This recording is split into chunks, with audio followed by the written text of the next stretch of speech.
Hello everyone, it's Mark, the Bowlerhat Farmer. I hope you're well. I want to talk to you about something called foot and mouth. And foot and mouth, whilst I understand, is a very serious issue.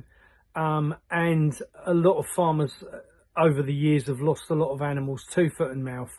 Or the alleged outbreaks of foot and mouth that the government have killed their cattle and pigs and so forth as a result of them allegedly having foot and mouth. Now, I got a message earlier from a friend, and this is a friend of trust.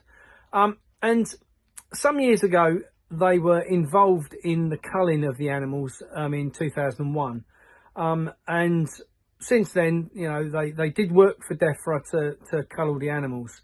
And since then, they've not been required, but they received a call 24 hours ago to say that the culling teams have been put back together, and were they still available to work on that. Now, why would the culling teams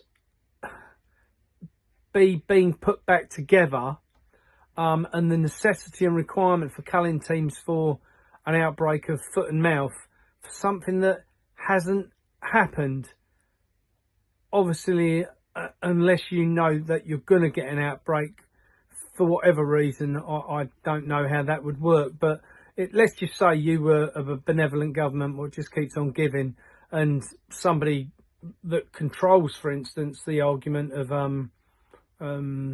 liking to give out medications or a reason to reduce the animal population. See, I was thinking about this and chatted with a friend just now, and if we get a foot and mouth outbreak, they could also organise the culling of wild deer. And there's a lot of wild deer at the moment where we are in Suffolk, and a lot of the farmers have been putting lay to the fact that they need to cull them because they are concerned about food shortages and think that, you know, they may be needed. So it's a really easy way, if you get an outbreak of something, to cull the wild as well as the farm animals.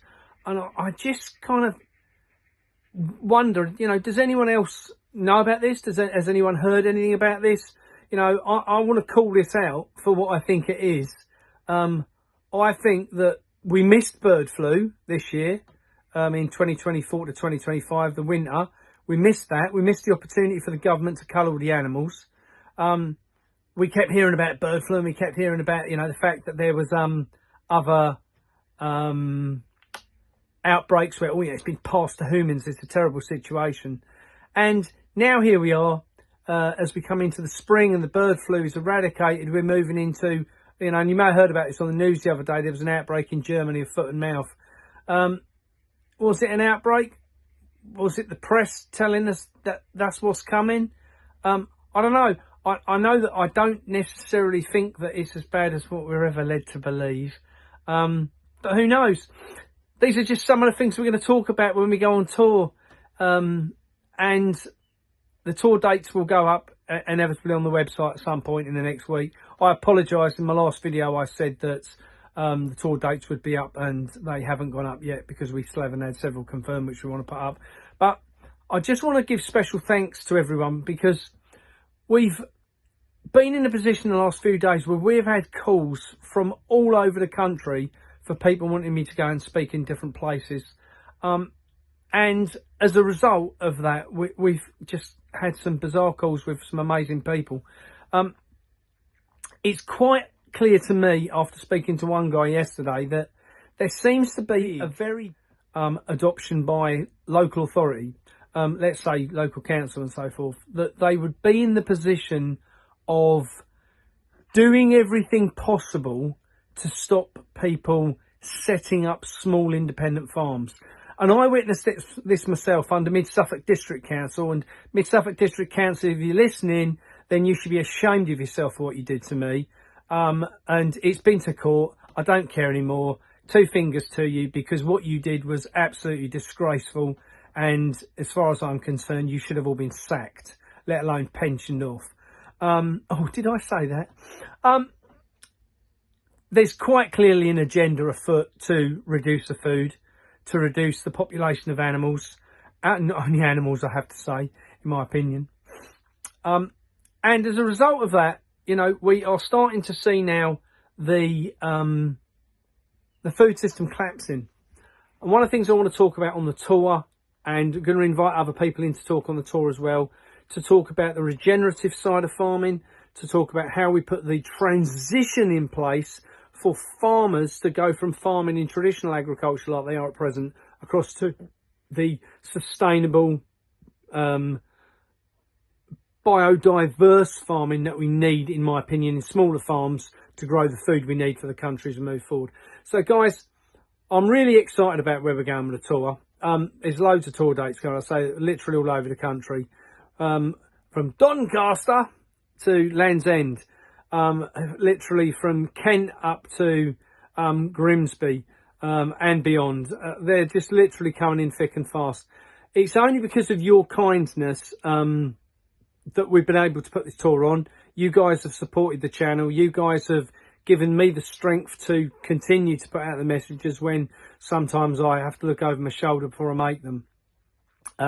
On that note, just know that it's noted that I'm not suicidal should anything happen to me, and that I'm very much of sound mind. But on that note, we're going to be going touring. We want, you know, if you've got anywhere you'd like us to do a talk that when the list goes up isn't on there, give us a shout. You know, if you run an awakened group and you want us to do a talk there, then let us know. We've got farmers we're going to see. We've got farmers markets we're going to visit. We've got cattle markets we're going to visit. We've even got a guy who runs an apple juice business who wants us to go and visit him. There's loads of people out there running small independent businesses around the food that want us to go and visit them and to talk about what they're doing. Want us to be able to promote them, excuse me, and to be in a position that we have something well documented about what this country's good at when it comes to producing food, because we are good at it. We're the best in the world, and they're deliberately trying to pull it to the ground so that we do not have the food stability that we need. Bear in mind, guys, by the end of this year, we will be down to, I think by the end of 2025, we'll be down to just over 20% of food production of what we need in the UK, grown in the UK. That needs to change. That's going to come from farmers. Farmers, I urge you to start looking at what you're growing. Stop growing bloody pretty flowers. Stop growing sugar beet, wheat, barley, all the things what make up the nonsense in our food supply chain. Get down to growing some real food. Get some meat back on the farm. That's good for your nitrogen levels, getting back into your soil with the manure. We need to get vegetables grown on farms, start getting fruit trees planted again, fruit bushes, and let's get Britain back to growing food and putting food in our tummies.